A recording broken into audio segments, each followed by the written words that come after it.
Subject है जिसमें तुम लोग फुल में से फुल मार्क्स स्कोर कर सकते हो, मतलब 100 में से 100 मार्क्स तुम लोग टोटली स्कोर यहाँ कर सकते हो। नो मैटर तुम्हारे प्री बोर्ड में जितने भी नंबर आ रहे होंगे, पर हमारे बोर्ड्स में अच्छे नंबर आके रहेंगे इस वीडियो के बाद। मैं तुम लोग से बेट लगा लेती हूँ, अगर मैंने आज की वीडियो में जितनी चीजें बताई, अगर तुम लोग ने ये चीजें नोट डाउन कर लिए तो तुम्हें मैथ्स में 90+ लाने से कोई भी नहीं रोक सकता। तो यार यहाँ बेसिकली दो टाइप के स्टूडेंट्स होते हैं। पहले वो जिनको मैथ्स से बहुत ज्यादा प्यार होता है और वो मैथ्स लविंग होते हैं। दूसरे वो जिनको मैथ्स पसंद नहीं है, दीदी क्वेश्चंस नहीं सॉल्व हो रहे हैं, क्वेश्चंस को देखकर ही डर लगने लग जाता है, पता नहीं इसमें नया कौन सा कॉन्सेप्ट लगेगा कि जो हमको आता ही नहीं है, कैसे सॉल्व करना है मैथ्स को पढ़ने का, क्या सही तरीका है। क्वेश्चंस देखकर आपसे डरोगे नहीं, तुम लोग को ऐसा लगेगा हाँ ये क्वेश्चन भी मुझसे हो जाए, ये भी मुझसे हो जाएगा, ये भी मुझसे हो जाएगा, सब कुछ आज के बाद होने लगेगा। तो मैं आज यहाँ अपनी जर्नी शेयर कर रही हूँ कि मैंने कैसे 90 मार्क्स लेकर आई थी मैथमेटिक्स में। तो इस वीडियो को देखने के बाद तुम्हारे 40% मार्क्स सीधे सीधे बूस्टअप हो रहे होंगे। तो लेट्स बिगिन।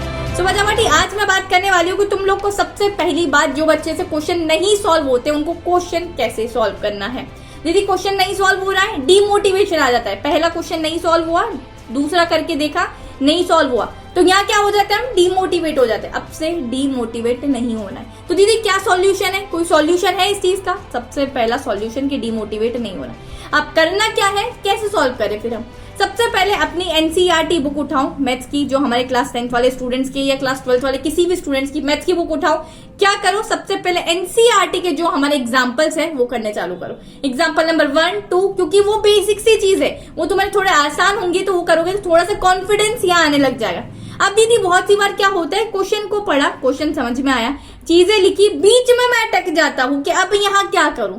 इस टाइम पर तो मुझे कुछ समझ ही नहीं आ रहा है, क्वेश्चन के बीच में अटक गया, कैलकुलेशन मिस्टेक आने लग गई, तब क्या करूं? तुम्हें ऐसा लग रहा है कि तुम बीच में अटक रहे हो या ये क्वेश्चन नहीं समझ में आया, तो उस टाइम पे इंस्टेंट क्वेश्चन की फोटो खींचो, क्रॉप करो, उसको फीलो पर डाल दो। फीलो पर 60 सेकंड्स के अंदर अंदर कोई लाइव ट्यूटर तुमसे कनेक्ट हो रहा होगा, 1-to-1 इंटरेक्शन के थ्रू, वीडियो कॉल के थ्रू तुम्हें सारी चीजें एक्सप्लेन कर रहा हो। जिस क्वेश्चन में दिक्कत है, जिस स्टेप पर दिक्कत है, वो ट्यूटर तुम्हें सारी चीजें इंस्टेंट आप लोग की क्लियर कर रहा होगा। इस चीज से हम प्रोकास्टिनेट भी नहीं करेंगे कि हमें बाद में इसको देख लेंगे, और इसी चीज से हमें डीमोटिवेशन पैदा होती है कि हमसे क्वेश्चन नहीं सॉल्व हो रहे। जब भी ऐसा लगे, फटाफट से क्वेश्चन की फोटो खींचो, फीलो पर डाल दो। हमारे पास मात्र 45 डेज बचे। अब इन 45 डेज में तुम लोग को क्या करना है, इसको वेस्ट करना है या अच्छे तरीके से यूज करना है। इस टाइम पर डिस्ट्रैक्शन वाली चीजों को हटाओ, फीलो जैसे अच्छी एप्स को रखो, और उसकी लिंक मैंने डिस्क्रिप्शन में दे दिया है, तो आप लोग जाके देख सकते हैं।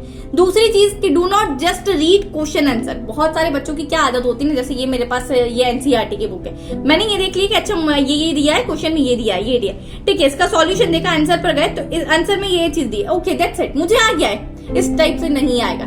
जब तक तुम उठा के तुम एक कॉपी बनाओ कि ये मैथ्स की मेरे पास कॉपी दीदी, मतलब जो रफ वर्क होती है, इसमें मैंने, जब तक तुम लिखना नहीं चालू करोगे ना बच्चा, लिटरली तुम्हें कुछ भी समझ में नहीं आएगा। तो you have to practise the question, you have to write down the question answer. तुम लोग को क्या करना है, कॉपी बनाना है, कॉपी में सभी चीजें लिखती जानी है, ठीक है। जो क्वेश्चन सॉल्व करे उसको खुद से सॉल्व करके देखो, जस्ट रीडिंग नहीं करनी है। तीसरी चीज पर आती हूँ, बहुत सारे बच्चे क्या कर लेते हैं कि यार क्वेश्चन नहीं समझ में आ रहा है, प्रीवियस ईयर में बहुत बार रिपीटेड है ये क्वेश्चन, नहीं समझ में आ रहा है, तो मैंने आप लोग को अभी एक सॉल्यूशन बताया कि तुम लोग क्या कर सकते हो। बच्चे क्या करने स्टार्ट कर देते हैं, रट्टा मारना। तो स्टॉप क्रैमिंग, क्रैमिंग बिल्कुल नहीं करी। मैथ्स जैसा सब्जेक्ट रट्टा नहीं मार सकते, एसएसटी नहीं है कि हमने रट्टे लिया और हो जाएगा हमारा काम। कितने रट्टे मारोगे तुम, कितने, मतलब तुम पूरी मान लेते हैं एनसीईआरटी पूरा रट्टा मार ली, आरडी शर्मा रट्टा मार सकते हो, प्रीवियस ईयर के सारे क्वेश्चन रट्टा मार सकते हो। इसीलिए कॉन्सेप्ट पर जाओ, क्या कॉन्सेप्ट लग रहा है उसको समझने की कोशिश करो। इसीलिए बोलती हूँ कि कॉन्सेप्ट जब तुम समझ लोगे तो तुम्हें सॉल्यूशंस पता चल जाएंगे कि क्या किस टाइप से ये मेरा क्वेश्चन पर्टिकुलर सॉल्व हो रहा होगा। अब बच्चों को ये बता दिया कि यार डीमोटिवेट नहीं होना दीदी, एग्जांपल सॉल्व करने हैं, जहां हम लोग अटक रहे हैं हम लोग फीलो की मदद भी ले लेंगे, पर दीदी अब क्वेश्चन सॉल्व कैसे करना है, तो उसके लिए भी मैंने आप लोगों के लिए लाई हूँ दूसरी चीज। बहुत सारे बच्चे क्वेश्चन देख के ही घबराने लग जाते हैं, नहीं होगा मुझसे, मुझे आता ही नहीं है। उसके लिए क्या करना है, सबसे पहले यार क्वेश्चन को, अगर पहली बार में ऐसा लग रहा है ना कि नहीं होगा तुमसे क्वेश्चन, दूसरी बार पढ़ो, ठीक है। दूसरी बार जैसे ही क्वेश्चन पढ़ोगे, माइट भी कुछ चीजें तुम्हें समझ में आने लग जाएगी। अब क्या करा, क्वेश्चन पढ़ लिया तुमने, गिवन लिखो, you have to write the given, क्या क्या वैल्यूज दिए, आर की वैल्यू दिए, ए की वैल्यू दिए, इस टाइप से वैल्यूज लिखो। अब इतनी वैल्यूज के अकॉर्डिंग तुम्हारा कौन सा फॉर्मूला मैच हो रहा है, तो उसको रिमेंबर करने की कोशिश करो कि मैंने इतने फॉर्मूले पढ़े थे, अच्छा मुझे आर गिवन है, मुझे ए गिवन है, मुझे एल गिवन है, इस टाइप से मेरा कौन सा फॉर्मूला रिमेंबर हो रहा है, तो उसको रिकॉल करने की कोशिश करो। रिकॉल या रिमेंबर द फॉर्मूला, ठीक है। अब बहुत सारे बच्चे क्या कहते हैं, गिवन लिख लिया दीदी, फॉर्मूला हमें पता है कि अच्छा ये आ जाएगा, ठीक है। जैसे हम लोग यहाँ आरी चीज हम लोग करके छोड़ देते हैं, अच्छा इसके बाद तो मुझे आंसर ही निकालना है, ये तुम्हारी सबसे बड़ी गलती है कि इसके बाद तो मुझे आंसर ही निकालना है। Most of the students, in fact मैं खुद भी इसमें फंस जाती थी कैलकुलेशन में। कैलकुलेशन हमारी बहुत सी बार क्या हो जाती है, होती ही नहीं है। तो अगर तुम घर से प्रैक्टिस नहीं करनी चालू कर दोगे ना, तो तुम बोर्ड्स में भी जाके अटकोगे। क्या गारंटी है कि बोर्ड्स में तुम्हारा आंसर आ ही जाएगा? तुमने अगर इतना ही करा है ना कि गिवन लिख लिया है, फॉर्मूला लिख लिया है कि दीदी अब आंसर तो आ ही जाएगा, तो क्या गारंटी है? अगर अभी नहीं आ रहा है आंसर, तो बोर्ड्स में क्या गारंटी कि तुम्हारे आंसर आ जाएंगे? जितनी ज्यादा प्रैक्टिस करोगे, जितनी ज्यादा कैलकुलेशंस करोगे, उतने जल्दी आंसर आने लग जाएंगे। अगर अभी कैलकुलेशन नहीं करी ना, तो बोर्ड्स में इन्हीं कैलकुलेशन पर बहुत ज्यादा टाइम लगने लग जाएगा। तब हम लोग को पता चलता है कि हमारे पास टाइम की कितनी कीमत होती है। इतना टाइम नहीं होता कि तुम एक एक क्वेश्चन के पीछे 25 या 20 मिनट निकालोगे। अब बात करते हैं, तुम्हें कैलकुलेटर बिल्कुल भी नहीं यूज करना है, ठीक है। बहुत सारे बच्चों की आदत होती है, ये मोबाइल फोन मेरे पास है, अच्छा बहुत ज्यादा बड़ा मल्टीप्लिकेशन है या बहुत बड़ा डिवाइड है, तो हमने फटाफट से फोन में कर लिया। इस तरीके से नहीं करना है बच्चा पढ़े। वहां तुम्हें बोर्ड्स में ही ले जाना अलाउड नहीं होता है, तो प्लीज मेरी जान हाथ से करने की कोशिश करो। अब हम लोग नेक्स्ट चीज पर आते हैं कि यार रिवाइज कैसे करना है। ये मैथमेटिक्स को पढ़ना सीख लिया हम लोग ने, ये मैथमेटिक्स को देख लिया कि क्वेश्चंस कैसे सॉल्व करने, आप कैसे रिवाइज करना है। तो सबसे पहली चीज यार, हर चैप्टर के तुम लोग जिस कॉपी में मैथ सॉल्व करो ना, तो हर चैप्टर के फॉर्मूलाज लिखने की कोशिश करो। अब यार तुम्हारे पास 45 डेज से भी कम का टाइम बचा है, अगर नहीं टाइम है तो let me know in the comment section, मैं तुम्हारे लिए लिख कर लेकर आऊंगी। पूरी फॉर्मूला शीट तुम्हें फ्री में मैं प्रोवाइड करूंगी, बस मुझे बताने की जरूरत है बच्चा कि दीदी हमसे नहीं हो पा रहा है, तो आप फॉर्मूला शीट हमारे लिए बना दीजिए, ठीक है।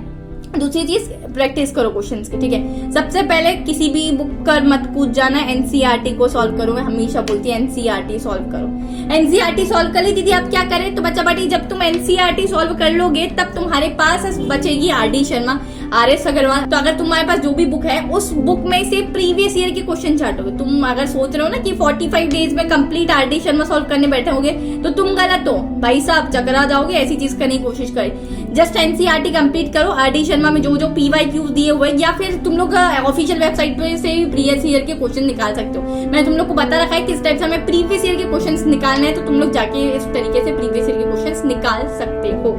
नेक्स्ट इंपॉर्टेंट चीज है यार, प्रैक्टिस करते करते दीदी नींद आने लग जाती है। इस टाइप से पढ़ते पढ़ते नींद आने लग जाती है। तो तुम्हारी दीदी एक काम करती थी, हमेशा जब मैं मैथमेटिक्स सॉल्व करती थी तो मुझे भी बहुत नींद आती थी।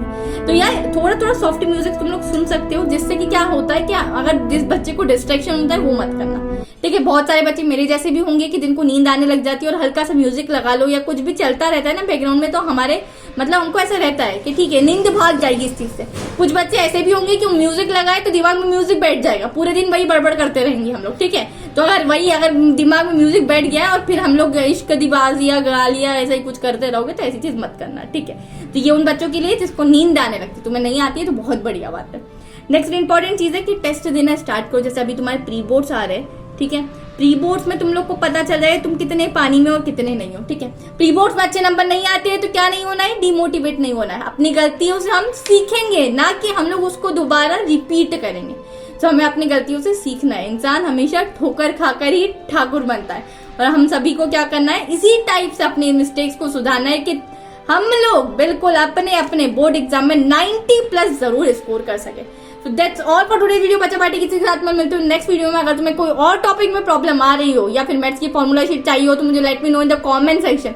एंड साथ ही साथ अगर लगता है चैनल को सब्सक्राइब करना चाहिए तो आप लोग बिल्कुल कर सकते हैं। इसी के साथ मिलती हूँ मैं नेक्स्ट वीडियो में। Till then keep learning and all the best बच्चा। और नीचे कमेंट्स में जाके लिख दो कि दीदी I will definitely score 95% in class 10th boards and I will definitely score 90+ marks in maths. तो मुझे ये पता चल जाएगा कि तुमने लास्ट तक मेरा वीडियो जरूर देखा था। ऑल द बेस्ट सभी बच्चों से यार एक गुजारिश है कि कमेंट जरूर करके जाना। Bye bye, take care.